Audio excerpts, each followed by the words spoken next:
saw a brutal fight tonight that was so brutal.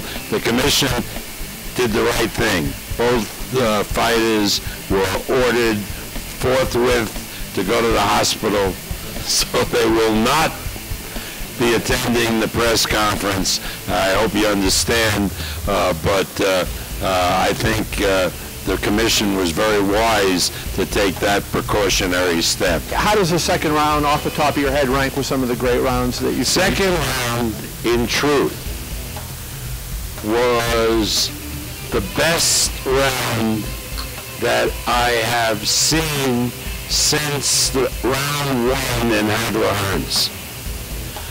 It was a better round than either of the two rounds of Timmy's fight with Provodnikov, because those were more one-sided rounds. Provodnikov clearly won both of those rounds. But this second round was a classic. One guy won, the other guy was ahead.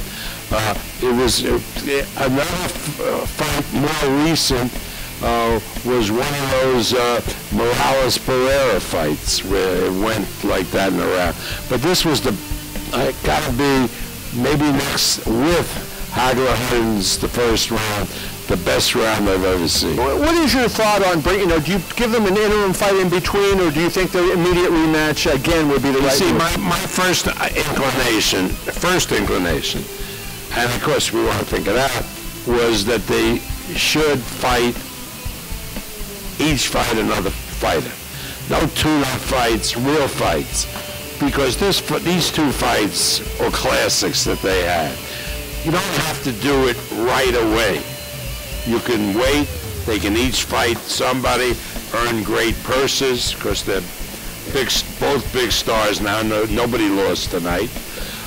And then have them fight, or maybe they each fight two different guys. Eventually, one thing you know, as much as you know that the sun is coming up tomorrow morning, is they will fight again. Well, Denver, Colorado, you remember, we've had experience in Denver. We had a kid, Cameron was the manager, named Stevie Johnson. And we did tremendous gates in Denver with Stevie Johnson. And one thing Denver has that most cities don't have is they have loads of really first-class arenas. They had that Magnus Center, I remember, and the Pepsi Center. So, and they have more now, you know. So it's not that difficult to get a venue in Denver.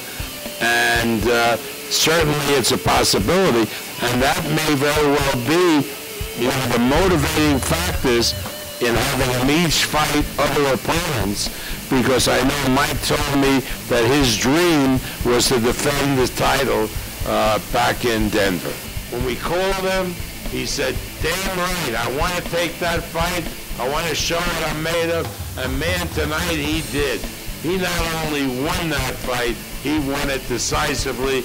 I'm really, really proud of Terence Crawford. Come on, Terence. When they called me, let's go. You know, everybody, they doubting me, saying he punched hard, he's been on the top level, he's this, he's that, but people don't realize I done been on the top level too, you know, fighting amateurs at the top elite level, you know, the same fighters to me. You know, we just ain't got no headgear on, so when they called me for the fight, I was all for it, as you can see. Two questions. Number one, is it your preference to fight at 135? And were you surprised or were you off-put by how big Greatest Prescott was? To me, he wasn't big at all. You know, he didn't punch as hard as everybody say he did. You know, he was more slow than everybody said he was. You know, so I wasn't really impressed by nothing. Do you want to be at 35, or is that your preference?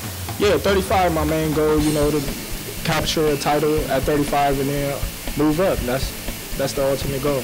You were switching styles. You began conventional, then you went southpaw. Which way did you feel comfortable? At both. At both. You know, I can fight both, you know, but I felt like he was getting more, you know, impatient and frustrated when I was southpaw by my movement and my jab. You know, so I felt that was the best style to fight him. You know, I wanted to get in there and mix it up, but I listened to my coaches. They said, just stick to the game plan, keep on doing what you're doing. If it ain't broke, don't fix it.